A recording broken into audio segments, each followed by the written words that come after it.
How's it going, guys? It's Ethan Lang here for Make Sense Finance, and today we're going to talk about how you can raise your credit score. If you're new to the channel, make sure to hit that subscribe button and hit the notification bell so you know every time I post a new video. Make sure to like the video if you enjoy, and if you have any questions along the way, just comment them down below. Before I actually get into the aspects of how to raise your credit score, I want to talk about what a credit score is and why a credit score is so important for building wealth in the future. A credit score is simply a score... Hello? Shalom. Okay, well, I'm recording my YouTube video right now, so... Okay, sounds good. Bye.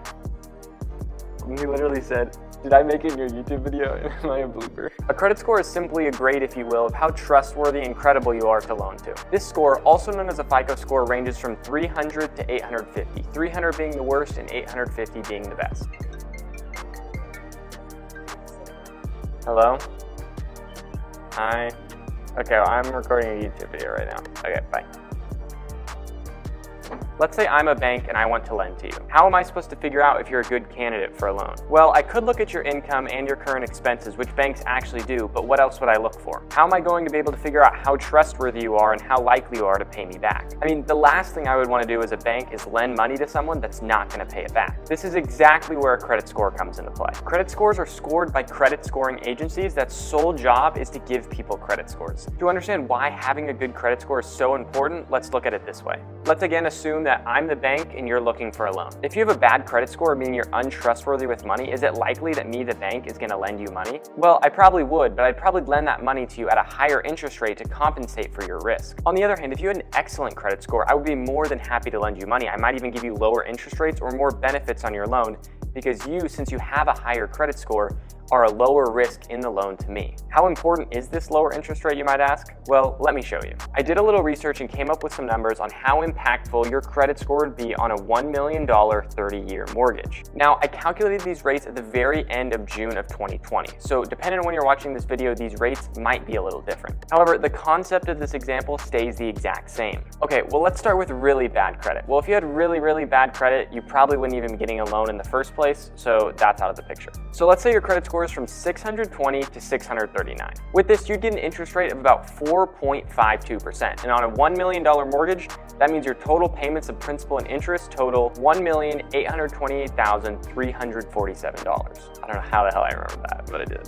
If you have a score of 640 to 659, your interest rate would actually be 4%, and you would have a total payment of $1,718,695. If you have a credit score of 680 to 699, your payment would be $1,578,622 with an interest rate of 3.33%. If your credit score is even better than that and you had a credit score anywhere from 700 to 759, then you would secure an interest rate of 3.15% with a total payment of $1,547,022. Lastly, if you had a killer credit score ranging from 760 to 850, you could be looking at securing an interest rate of 2.93% in today's market. This would make your total payment $1,504,217. All these numbers were calculated with bankrate.com. So if you want to see what today's interest rates are and what kind of mortgage you'd get based on your credit score, I'll make sure to link that down below so you can go check it out. In this example, just by having an exceptional credit score, you could be saving $324,132. Of course, I understand that most people are not going to be buying a $1 million house, but that's just to put the numbers into perspective.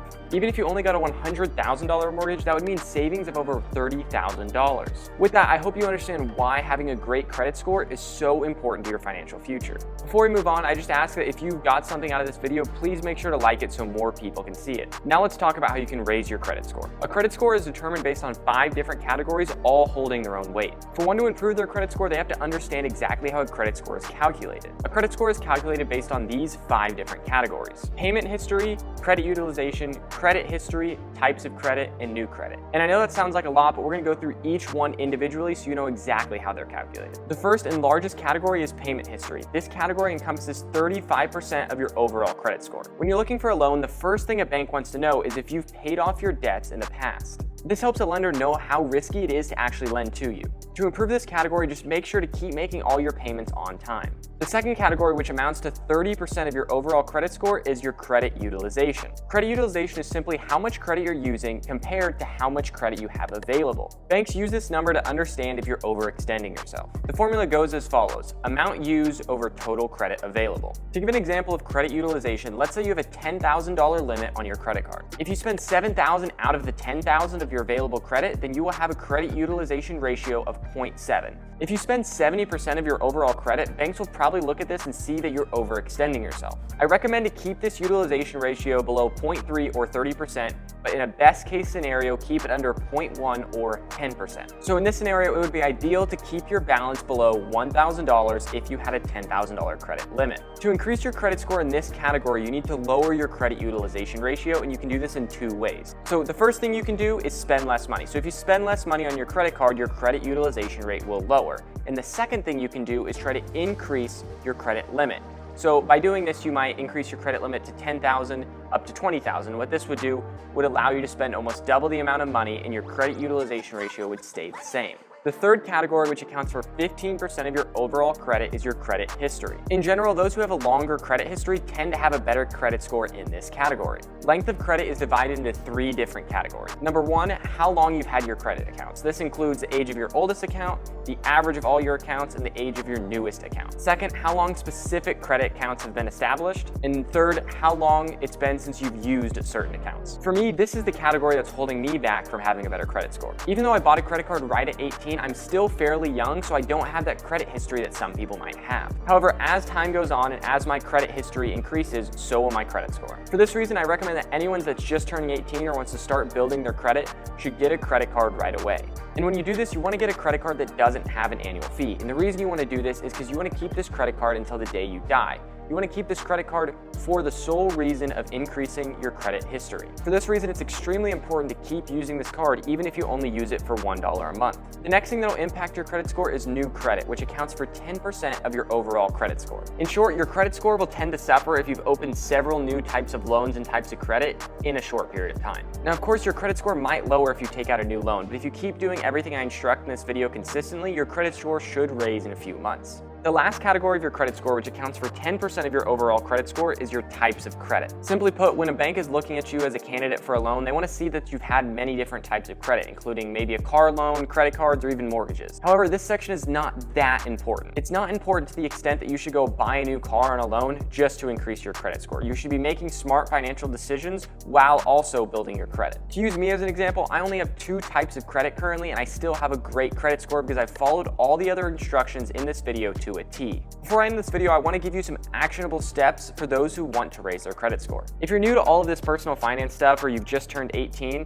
and you're aiming at raising your credit score, this is what you need to do. First, you need to get a credit card. Now, if you're 18 and don't have a lot of income, it might be a little difficult to get approved for a credit card. For this reason, you're going to have to get a secured credit card. A secured credit card works a little bit differently than a regular credit card, also known as an unsecured credit card. Basically, what happens is you have to make a security deposit in the beginning when you make this secured card. If you make a security deposit of $500, then your credit limit would also be $500. So basically, whatever you have as your security deposit is what your credit limit is. While this might not be ideal, this is what you have to do to get your foot in the game if you're not getting accepted with other credit cards. Now, if you're looking for a secured card, one that I recommend is the Discover It secured card. It was actually the card that I got when I turned 18, and it's a card that I still use to this day. With this card, you make your security deposit just as you would with any other secured card. And then after 8 months, if you use it responsibly, you'll get your security deposit back, and the card will turn from a secured card into an unsecured card. The second thing that you should do is set up automatic payments. This will take the money that you spent on the credit card every single month and take it right out of your checking account. This will ensure that you're never going to miss a payment. Third, 8 months after using the card, when your card then becomes unsecured, I recommend trying to raise your credit limit as much as possible. Now, when I'm saying this, I'm not saying to raise your credit limit just so you can spend as much money on the card as possible. But rather, I'm saying to try to increase your credit so you can still spend a decent amount of money on your credit card while still keeping your credit utilization ratio low. Remember when I said there's 2 ways that you can lower your credit utilization ratio?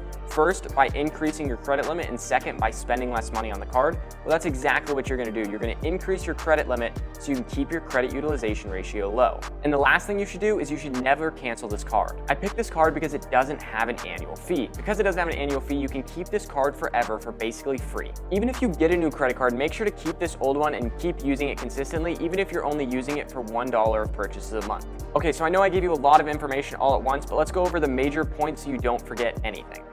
A credit score is simply a score of how trustworthy you are with borrowing money. It is important because the more trustworthy you are, the more money you will save when getting a loan. As you might remember from before, a credit score is made up of 5 different categories. The first category is payment history. Payment history is simply if you made all your payments on time or if you missed any payments along the way. The second category is credit utilization, which is simply how much credit you use compared to how much you have available. Next is credit history. This category is mostly scored by your length of credit, meaning how long you've had credit. After this is new credit. Simply put, it can hurt your credit score if you take out multiple sources of credit or multiple loans in a short period of time. The fifth and final category is types of credit. This category's score is based on the different types of credit you have. In general, the more types of credit you have, the better. To increase your credit score, I recommend applying for a secured credit card, keeping your credit utilization low, making all of your payments on time, and keeping this credit card forever. I really hope this video helps you guys and you can use these actionable steps towards raising your credit score. If you enjoyed, please make sure to hit the like button so other people can see this video. And also remember, if you're new to the channel, make sure to subscribe and hit that notification bell so you know every time I post a new video. Lastly, if you have any questions about this video or regarding just finance questions in general, comment them down below and I will make sure to answer them. Thank you guys so much for watching today's video. Again, this is Ethan Lang from Making Sense of Finance. Have an amazing day, and until next time.